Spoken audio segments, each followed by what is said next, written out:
1970 WOCA. Ocala.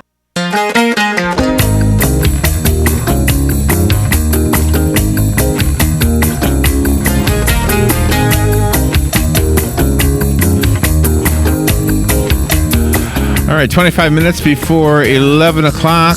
The next interview might change your life. It might improve your life. Julie Rehmeyer is on the phone. Wait till you hear her story. She's an award-winning mathematics and science writer. She is the survivor of abuse and chronic fatigue syndrome.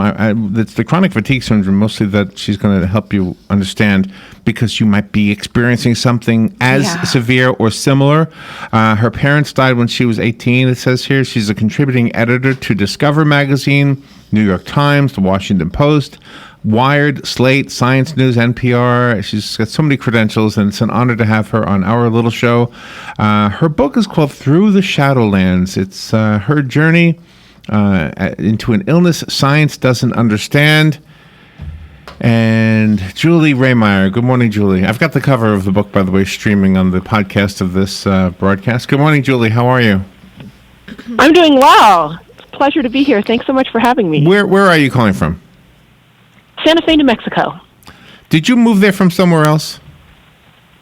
Well, I moved here as a teenager initially, and I kind of have gone back and forth. I fell in love as a teenager, and then have gone away for school and various things, and then come back. With New Mexico, you fell in love with New Mexico. Did you move from someplace less arid? Where did you move from? So I moved from California after I got sick. I was living in California for several years, and moved back before I figured out that mold was an issue for me. So I didn't know that the arid climate was relevant. But after I figured it out, that was really key to my recovery. Was living in a dry place. So for the listeners, if you didn't pick up on what she said mold. Okay, yes. now this is not somebody trying to sell you a product to get rid of the mold in your home. I promise you. This is a real human being on the phone who is better now because she figured out that mold was a huge problem for her. So let's start there. When I first heard about this idea, I was hugely skeptical because what I had heard about mold was that it could cause, respiratory problems. It could cause allergies or asthma, and asthma can be serious. But I didn't think it could cause problems like mine. And my most dramatic problem, was that I got paralyzed. Like, I literally could not move. And it wasn't just that I was tired. It was like the nerve signals didn't make it down to the rest of my body from my brain. And at times I couldn't even turn over in bed. And so I thought the idea that mold could cause neurological symptoms like that was pretty whacked out. It does sound whacked out. Now, just let me tell you this, that we are in Florida, which has high humidity, and there are people with mold issues all the time, and we've had at least 3 sponsors that I can think of that sold products or did services to remediate mold. And they almost all have the same story, that you can get deathly ill from mold in your home. And, unless you've really experienced it, you sort of kind of brush it off. Like, you didn't believe that could be your problem. Right. Like, we don't know what to believe is whether it can cause a problem. But obviously it can. I mean, you're telling us that you got better because you got rid of the mold, right? That's right, yes. So what I ended up doing to test this theory was that I went to Death Valley for 2 weeks with none of my own possessions, because what I heard was that my belongings might be contaminated with mold, and that alone could be enough to keep me sick. So I went to the desert for 2 weeks with none of my own stuff. I camped way out in the middle of nowhere. I was scared that I would get paralyzed while I was out there and be unable to take care of myself, but I was doing just a little bit better at that moment, and I managed to pull it off. And then when I came home, then 30 seconds in my own home was enough to paralyze me. No. It was It was completely astonishing, and many confirmatory experiences. I tested it over and over and over again, and came to the conclusion that any contact with where I was living or any of my stuff did me in. And so I stayed out of my house. I stayed away from my belongings, stayed with friends. And a week later, at a moment when I was feeling a little better, I decided to take my dog for a little walk, figuring I wouldn't be up for much, but, it'd feel good to stretch my legs. Well, I ended up walking to the top of the 350-foot high hill behind my house. I hadn't been able to do that for a year and a half. It blew me away, and I had the most incredible improvement after that. I mean, within a few months, I was running again. It was just completely amazing. Wow. So the evidence for me personally is just so overwhelming that mold is the problem and that I'm okay if I stay away from it. I can't doubt it anymore for myself. I'm not an expert on mold, but I do a talk show. and right. as a talk show so you're an expert on everything. Let me just, on this particular subject, there was one thing that came up, and I want to ask you about it, if you tried it or if anybody else ever suggested it, and it was the use of ozone. These guys would tell me that they would close up a house and pump ozone into it, and it would kill all the mold. And then it would become healthy again. Did you ever try that or hear that?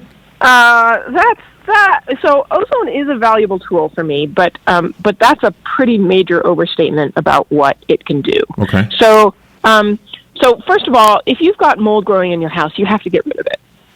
There's nothing that's going to work other than removing it, because dead mold is as dangerous as live mold.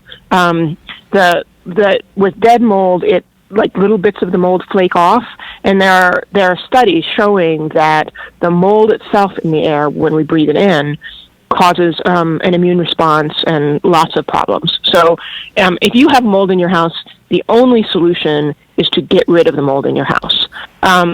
However, there's more to it than that, at least for people like me who are hypersensitive. It takes a tiny exposure to make me sick. And so if you've had mold in your house, then there are going to be spores. The mold sprays spores and toxins into the air, and that coats everything. And that, even if you then remove all of the signs of mold that you can see, that is left. And ozone is incredibly helpful with that. It can break down the invisible stuff in the air or on surfaces. And so for me, it's really helpful in that regard. But it is not, you can't just seal up your house and pump in ozone and have your mold problem go away. I was in Albuquerque, New Mexico. I woke up from, I was in a Motel 6. and when I walked outside that morning, I just thought, oh my gosh, this air feels so good. Because I live in the East Coast, and especially in Florida, and there's a lot of the humidity in the air, and it just felt so light and so good. Does that contribute to your well-being, do you think, just the atmosphere out in New Mexico? Oh, absolutely. Yeah. The location is really important for me. I mean, I don't think I could live in Florida at this point in my life. Could you visit? Would a visit be a problem? It depends on how I've been doing. So if I successfully avoid mold for an extended period, then I'm really good, and I could visit Florida and be okay for a while. If I get more hits, my reactivity goes up, and I'm more susceptible. How did you handle all of your possessions, though? You said that mold was everywhere. I mean, how did you, like your clothing, your backpacks, things like that? I got rid of almost everything I owned. Like photographs also? Yes.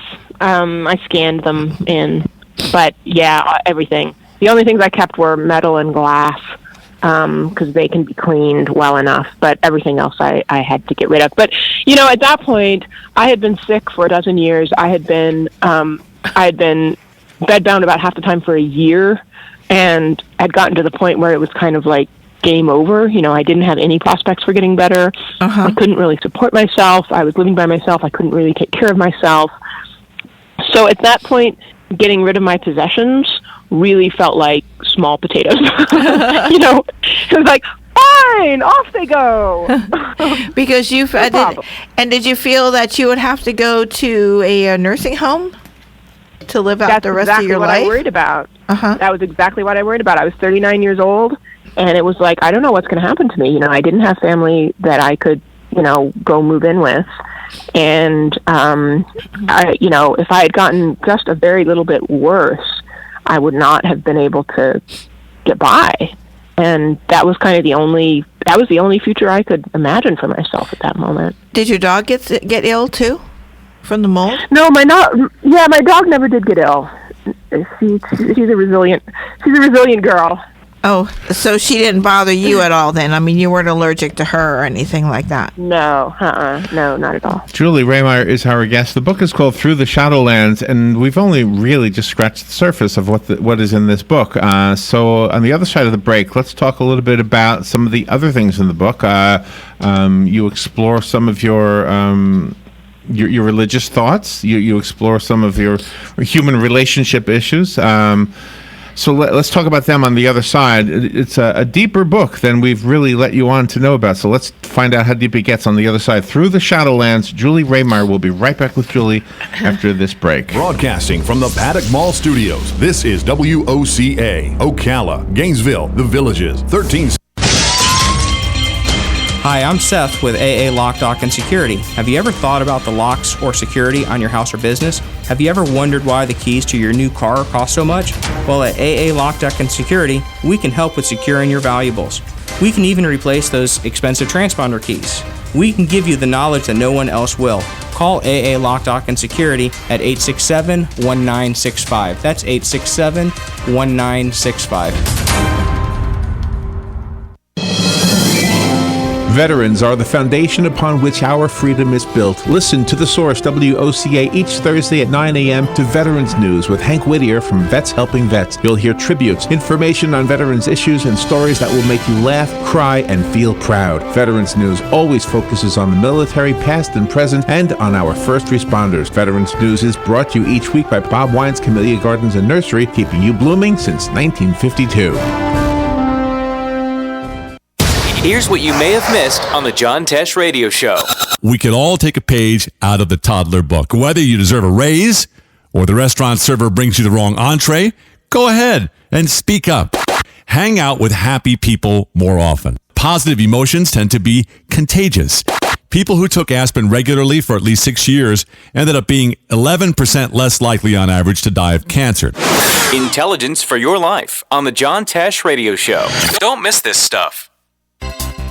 Here is your 30-second news brief. A data breach at the Florida Department of Agriculture may have exposed the personal information of thousands of Floridians, including those with concealed weapon permits. President Trump's budget would eliminate all Amtrak service in Florida. Water restrictions have been tightened in a 16-county area of Florida as drought conditions persist. The affected area includes Marion, Citrus, Levy, and Lake counties. And an Altamont Springs man claimed a $1 million prize from a scratch-off game. And that is your news brief from The Source. Next Generation MD is the future of healthcare now. Listen in the first and third Thursday at 10 a.m. to learn how the future in PRP treatments are here in our area. Find out the many ways that Dr. Juan Jordan, MD, Charles Brooks, NP, and case manager Mark Shaw have brought the family medicine practice to a new level. Hear from the very people that benefit from the fine work they have done in this field. Next Generation MD, every first and third Thursday at 10 a.m. here on WOCA 96.3 FM, 1370 AM, The Source. It's graduation time, and that means lots of celebrations and parties. Call 861-0011 right now and have Honey Baked Ham prepare your party platters and meals. Then you, the graduate, friend, and family have time to kick back and enjoy the day. Honey Baked Ham is located on Southwest 27th Avenue, right behind Best Buy in Ocala. Call 861-0011. Pick up and enjoy. With Honey Baked Ham, every day is a celebration. All right, 12 minutes before 11 o'clock. Gosh, the morning goes fast when you have good interviews. Julie Rehmeyer is on the phone with us, and this is one of the good ones, Robin. Through the Shadowlands is the book, A Science Writer's Odyssey into an Illness Science Doesn't Understand. It is her memoir, and in addition to talking to us about the chronic fatigue syndrome that she suffered as a result of exposure to mold. Yes. By the way, if you didn't hear the first part, you got to listen to the first part, or better yet, get the book. You'll see what I'm talking about. But you also, in the book, explore some of your personal story, Julie. I was just going to ask you a few questions about some of those things. And I'm just curious, sure. I'm just curious if they interface with the chronic fatigue. Your parents died when you were 18. What happened? So my parents died kind of separately when I was 18. I didn't know my father at all, so I just kind of heard through the grapevine that he had died, and then my mother died of colon cancer some months later, and so I was pretty much on my own from the time that I was 18. Uh-huh. So, but there was part of the book when your mother was telling you about your father. Am I remembering right?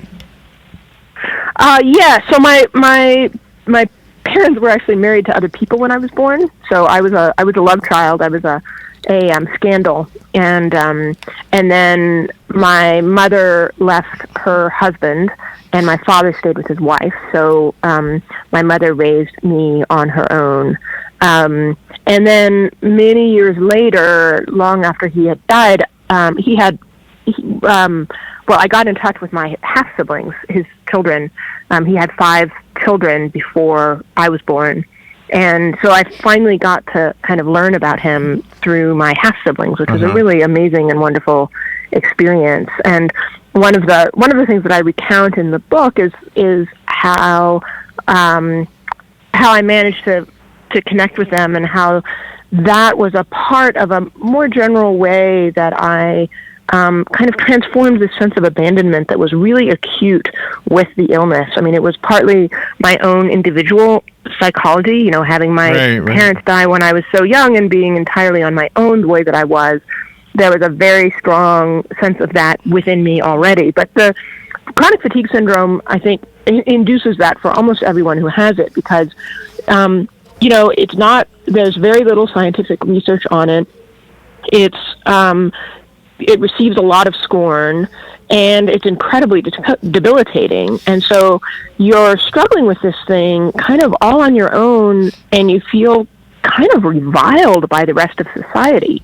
It's incredibly hard for people to get disability benefits, to get treatments covered by insurance, to even find a just basically informed doctor is incredibly hard. So there's a huge feeling when you're really sick with chronic fatigue syndrome, or I call it ME/CFS. There's a longer name for it, myalgic encephalomyelitis, that's in many ways more accurate and reflects it better. So anyway, I call it ME/CFS. So for patients who are really sick with ME/CFS, I think pretty much all of them feel abandoned by the world. And part of what I describe in the book is how I used that experience to transform the kind of inner sense of abandonment that I carried with me.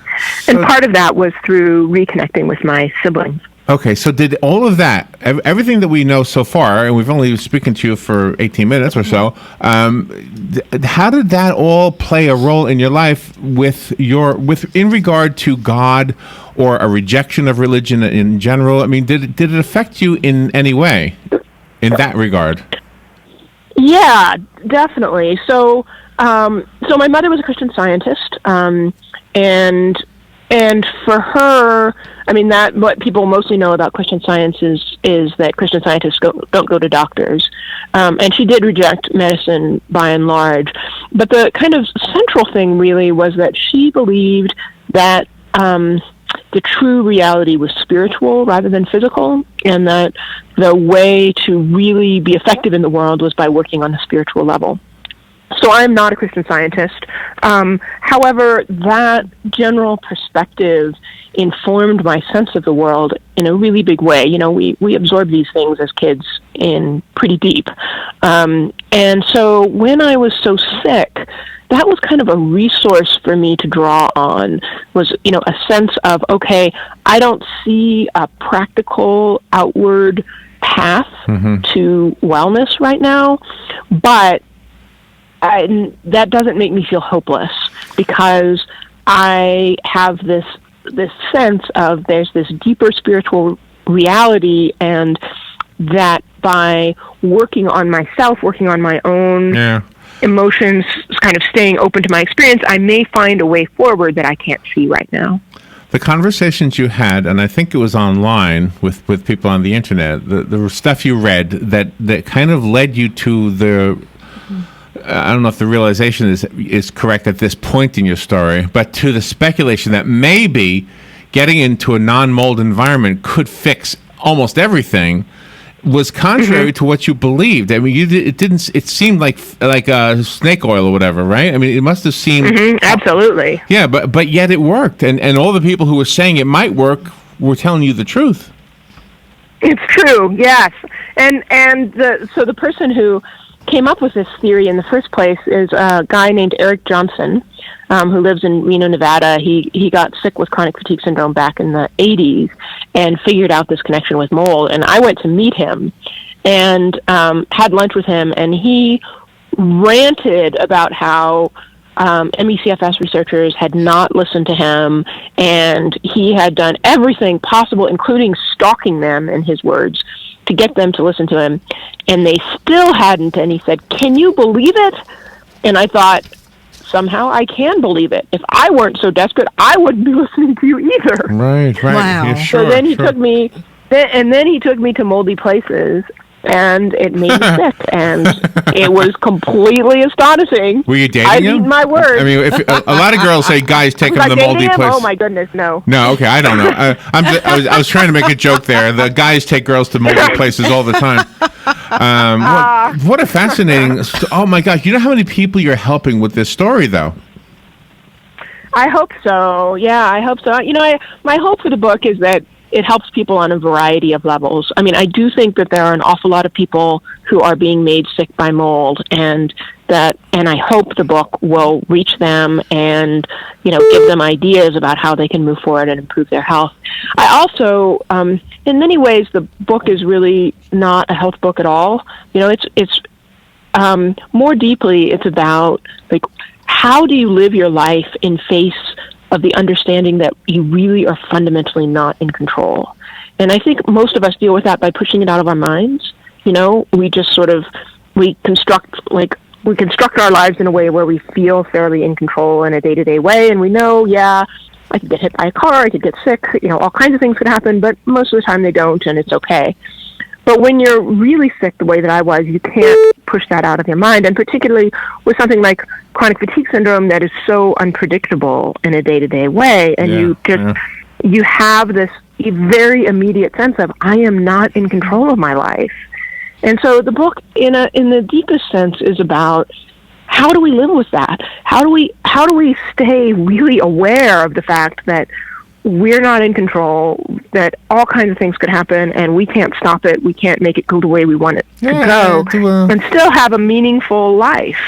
Okay, but on just not to argue, but on one hand, yes, we're not really in control because, as you say, a car could come through this wall right now, and that would be the end of me. Robin would survive, I'm sure. But on the other hand, you do have some control. I can choose to not eat. You do have some control. Yeah, sure. I can choose to not eat crappy food, for example, and I could choose to smoke or not smoke. You know, right. I mean, obviously those things would affect us. Or I could choose to move to an arid climate if a humid climate is making me ill. Right, and there's a lot that I did that I recount in the book that you know was essential to me getting better. I'm certainly not saying we're just completely powerless and we can only, you know, lie victimized, not at all. Yeah. But there is a major way that we don't have as much control as we want to. But you know that story of the rabbit who gets his foot caught in the trap and then he chews his foot off and he decides to live his life without a foot instead of being trapped in this trap? I think that's the way. I think that's the kind of the survival mechanism, yeah, or instinct that we have. I don't know. Right. I think there's a lot of truth to that. And, you know, this experience for me was in many ways very much like that. I mean, when I went to the desert as part of this mold sabbatical, as they say, when I was testing out this theory, I really felt as though I were going to the desert to die. I mean, I was just, not that I expected to be, you know, carried out in a coffin, but I just felt like I couldn't keep going the way I had. I couldn't keep it all together. You sound like you have a lot of energy right now. It's been a great interview, and I think our listeners are really benefiting from this conversation. I would like to give away the book that Julie sent us. It's wonderful. Call me right now. I'll give you the one that was sent to us. Through the Shadowlands is what it's titled. The rest of us will have to buy it. Julie, can you give us information on how to buy the book? Yeah, it's available kind of everywhere. You know, it's on Amazon now. It went on sale yesterday, so you can find it. You can find it everywhere, and you can also go to the book's webpage at throughtheshadowlands.com. All right, let me give the copy that you sent me away. I pick a phone call at random here. Good morning. You've got the book. Who's this? This is Marty. Who is it? Marty. Marty? Yes. Okay, Marty. Do you know where we are? Yes, I do. All right, the book is waiting for you. Okay, thank you. Thank you, Marty. Julie, thank you for being on the air with us today. That was awesome. It looks like you're getting good reviews, by the way, on Amazon. I just went there. Now I lost it again already. Oh, well. Julie, thank you. Thank you for being on the show with us today. Thank you so much. Really my pleasure. Really good information. We will take a little break and be right back. This is The Source, WOCA Ocala. Broadcasting from the Paddock Mall Studios, this is WOCA, Ocala, Gainesville, The Villages, 1370 AM, 96.3 FM, The Source.